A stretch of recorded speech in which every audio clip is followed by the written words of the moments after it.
All right. Well, welcome back, everyone.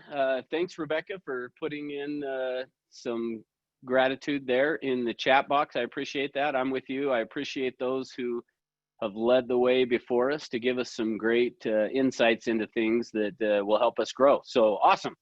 Well, hey, here's what I want to talk with you guys about today. I'm excited to get to share some thoughts with you. And I just want to share with you what I have been thinking about for the last week. And then as a result of that, what I've been thinking about for the last week. So I'm kind of looking back and forth because I've got live people in the room, but I set up my camera over this way. I probably should have set it up to where I could look at them as well. But I want to just share with you kind of what I've been thinking about. So I want to take you back now to about mid-March. And in fact, probably the day that everything really seemed to be like all of a sudden like, whoa, this is serious and we're shutting everything down. And for me, I feel like what kind of brought that about, it seemed like, was Rudy Gobert from the Utah Jazz testing positive. It's almost like once he tested positive, it was like the whole country all of a sudden went, whoa, like this is serious. And as a result of that, as you are well aware, what then happened is most people retreated to their homes, which we were asked to do. So I'm not saying that's a bad thing, but I'm just saying most people then retreated to their homes and stayed there. And really, we became very fearful and worried and potentially rightly so on some of those things. And just all of a sudden, we kind of just shut down. Well, I don't know about how you felt about that, but for me, I felt like, because what we were told is stay home for the next 2 weeks. And I remembered at the time of that took place feeling like, oh, all right, well, we just have to be at home for 2 weeks and then everything will go right back to normal and we'll just start being normal again. Well, as you know, that didn't happen. And then after 2 weeks, and maybe it wasn't even after 2 weeks, but it just seemed like every day almost, actually, it felt like it was things were turned back more. We're going to quit this. You got to stay away from that. You got to keep doing all this stuff. Well, I still, through all that time, I got very frustrated because I felt like, don't tell me 2 weeks if it's going to be 2 months, or don't tell me 2 months if it's going to be, 3 months or 4 or whatever it was. But for me, I just kept getting frustrated with what was being said to us in terms of what we needed to do and how long it was going to last. Well, I'm a slow learner. And so it's taken me until really just the last couple of weeks I've been thinking about it and just kind of have realized I had still been holding on to, eventually they're just going to say, okay, we're back to normal. And I realized that is not the way this is going to play out. Instead, this is going to be a process. And in fact, if you think about it, I guess in terms of healing a wound, you go get it stitched up, but just because you get it stitched up does not necessarily mean that 2 days later it's better and you can take out the stitches. It takes time for the things to heal. Well, what I realized is that we need to adapt basically to the scenario that we are in. And probably many of you have already done that. And as I said, I'm just a slow learner on it, but we have to just adapt because really, probably we are not going to see a vaccine until probably at the soonest, the end of the year, which I actually heard yesterday that there's promising results coming from that, which is awesome. But here's the point. We got to make do with what we have and be able to deal with where we are right now and with what we have going on today. Regardless of what is going on outside of us, we can control us and how we're going to respond and what we are going to do. So I wrote down actually some questions that I wanted you guys to answer. Now, if you've got a piece of paper, grab it and then answer these questions for yourself as I ask them to you. And if you want to throw it in the chat box on some of this, that would be awesome as well. Meaning, as you throw it in the chat box, you're then committing that you're going to do some of these things.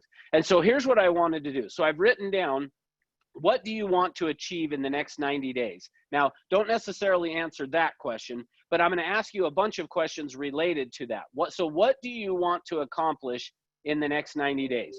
And so here's the first question for you is, how many listings will you take over the next 90 days? So in the next 90 days, how many listings will you commit to taking? Now, I know in both Utah and California, so it doesn't matter if you're Utah or California, the inventory is still ridiculously low. And in fact, once the shutdown happened, I know in Utah, I saw our inventory almost double, which not quite, but almost double. But that doesn't say much, because even with it almost doubling, it was still ridiculously low. And I have watched it over the last little while just continue to drift down. But with that being said, there are still listings coming on the market every single day. So of those in the next 90 days, how many listings will you take in the next 90 days? So write it down. If you want to throw it in the chat box, it'd be awesome. Next, how many buyers will you put under contract in the next 90 days? So in the next 90 days, how many buyers will you commit to getting under contract? Now on this, here's why I want you to write this down. Is I remember, this goes back probably over 20 years, not by much, but a little over 20 years. I remember doing some business planning, and I had sat down, and my manager had asked me to write down what's my income goal for this year, what will it be for 3 years from now, and what will it be for 5 years from now. And I remember I wrote that down, and I put it in a filing cabinet, and I never pulled it out again for 5 years. But when I pulled it out at the end of the 5 years, here's the interesting thing. The goal I had set for 1 year, I made. The goal I had set for the 3 years, I had made that goal. And the goal for 5 years, I made that goal as well. See, writing these things down is a crucial piece, which is why I'm saying throw it in the chat box, which nobody has done yet, but throw it in the chat box as well. How many under contracts will you take in the next 90 days? All right, good. Next one. For your SOI, how many will you call in the next 90 days? So how many people from your sphere of influence will you call in the next 90 days? Write this down. And what I want you to do after we've written all this down is hang it up somewhere that you'll be able to see it every day to remind you that you are going to do this in the next 90 days. All right. How many emails will you send to your SOI in the next 90 days? So how many emails will you send? How many mailings will you do?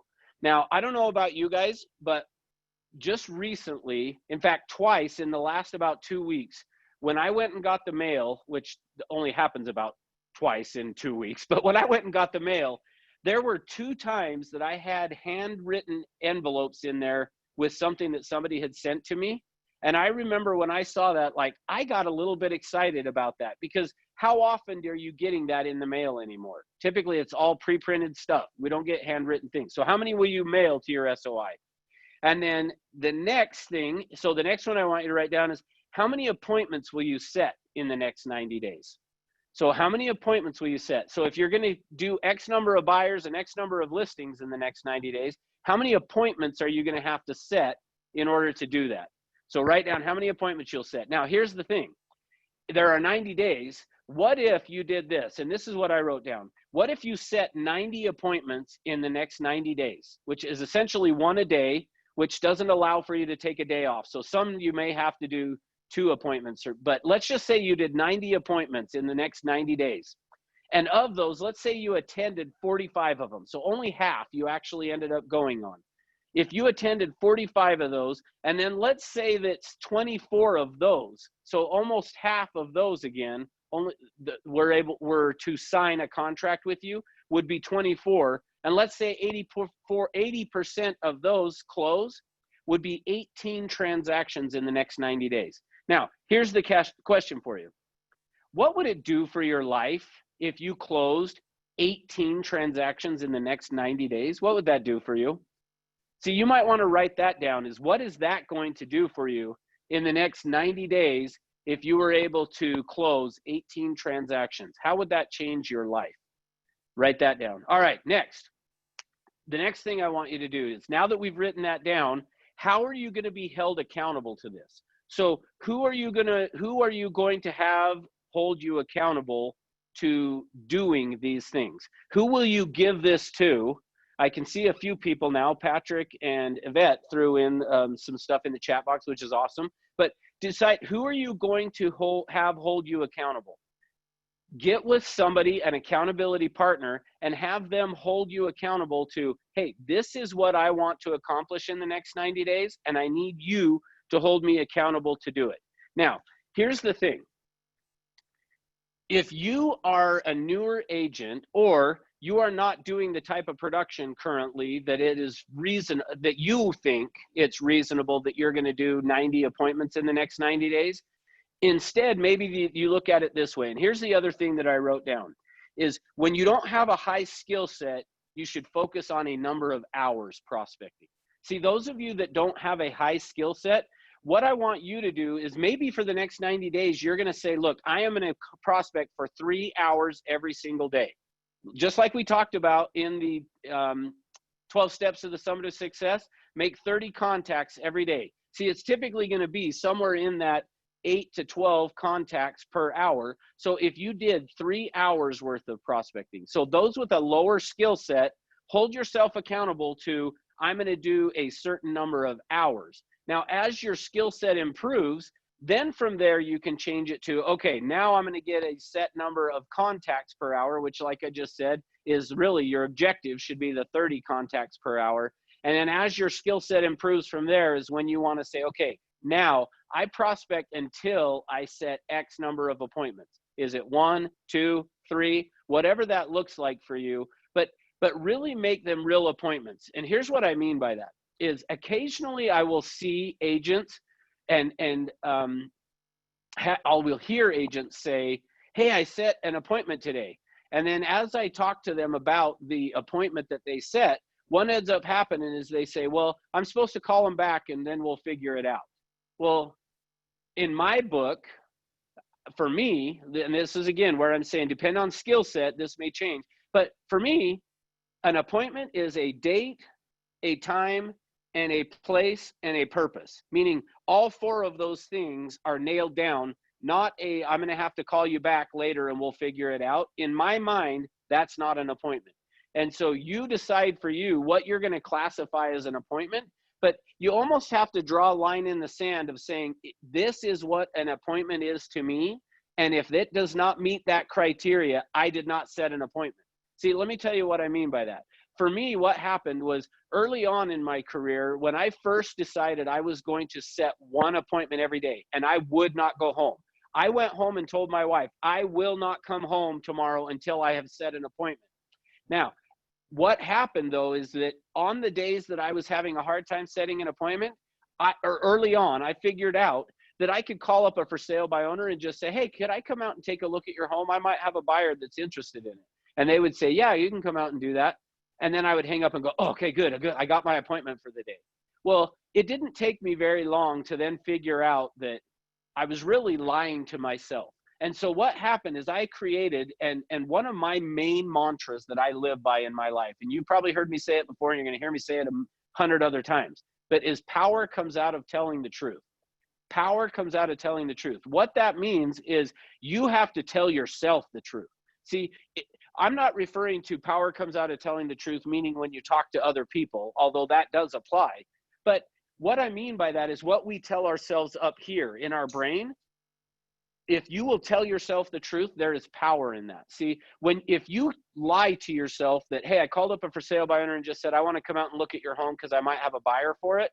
They're not expecting you to come out and talk to them about listing their home and what you do to get a home sold. So for me, again, maybe you classify that. For me though, I figured out really quickly, I was lying to myself that I had set an appointment that day, and I would go home feeling good to myself, but deep down, I knew I did not really set an appointment. And so decide for you, here's what it has to look like for it to count as an appointment for me. And then once it looks like that, then do that. All right, the next piece of this, and the other thing that I would recommend for you is don't try to pre-qualify your appointment right when you have necessarily set it. Now, I'll speak to that in a second because there are times that you do. But what I mean by that is sometimes we will try to pre-qualify an appointment before we even actually set the appointment. See, set the appointment first, get the appointment. Once you have gotten the appointment, now you can go into the pre-qualifying. And here's the recommendation. If you are going to be meeting with them within the next 72 hours of when you have set that appointment, then you should pre-qualify it probably right then on the phone. Meaning, so I've just said, hey, which works better, afternoons or evenings? They've told me afternoons. I said, great. Does 1 work better or 3? They said 3. I've now got an appointment for 3 o'clock to come out and talk to them about listing their home. Now I'm going to say, hey, before I come out though, let me ask you a few questions just so that I can make sure I'm prepared for our appointment. Now, I'm not going to go into the pre-qualifying script right now, but at that point, you can start to ask the pre-qualifying questions. Set the appointment first before you worry about the pre-qualifying. Now, if the appointment is going to be longer than 72 hours out, then I would say probably wait to do the pre-qualifying, meaning, hey, I'm going to give you a call either the day before or the morning of, depending on when your appointment is, but within a 24-hour period of you going out on the appointment, and say, I'm going to give you a call during that time where I'm going to just ask you a few other questions to make sure I've got all the information and that I'm prepared and you know what to expect when I get out to your home. Does that make sense? And they will say, yep, makes sense. Great. So don't try to pre-qualify though before you set the appointment. Get the appointment set first. Once you have the appointment set, then you can go through and do some of that pre-qualifying things. All right. So here's the thing. So hopefully you wrote it down, but what are you going to accomplish in the next 90 days? I hope you have written something down, or at least at a minimum made some decisions about it, but please write it down. If you're driving or something and can't, then as soon as you stop, write down what you are committing to. And in terms of a number of listings, in terms of a number of under contracts, in terms of the number of appointments that you will set, and then who is going to hold you accountable to do those things. And put some real accountability on the line. Be willing to say, and make it something that will be more uncomfortable than not doing it. If you will do that and have someone hold you accountable, I promise you, you will see huge results over the next 90 days. And my whole message of this, or what I started with, I'm not sure that in 90 days, things are really going to be any different than they currently are in terms of what's going on in the market and what's open, what's not. Are we going to be doing any Zoom calls? Like, I have a feeling it's going to be a very slow changing process. And so you need to adapt to that process, and you still can do your very best. I know that we have agents in this company who are having the best month of their career ever this month. I know we have agents who have sold more real estate in the first 6 months of this year than they did all of last year. So don't kid yourself that it can't happen, because it is happening, and it will happen for you if you will take what we just talked about and implement that into what you are doing in your daily life. All right. Hey, thanks for being with me. Don't forget, we've got the virtual summit today. So starting at 1 o'clock Pacific time, 2 o'clock Mountain time, we've got our awards summit where George is going to give us a message. We're going to run through all the awards for both Utah and California that people have earned over the last quarter. And you're going to see just what I was just talking about. You're going to see people making a lot of money over the last quarter, while many, many agents felt like, well, I just got to stay home and can't do anything. So make sure you tune in to that virtual summit today, 1 o'clock Pacific, 2 o'clock Mountain time. Thanks for being with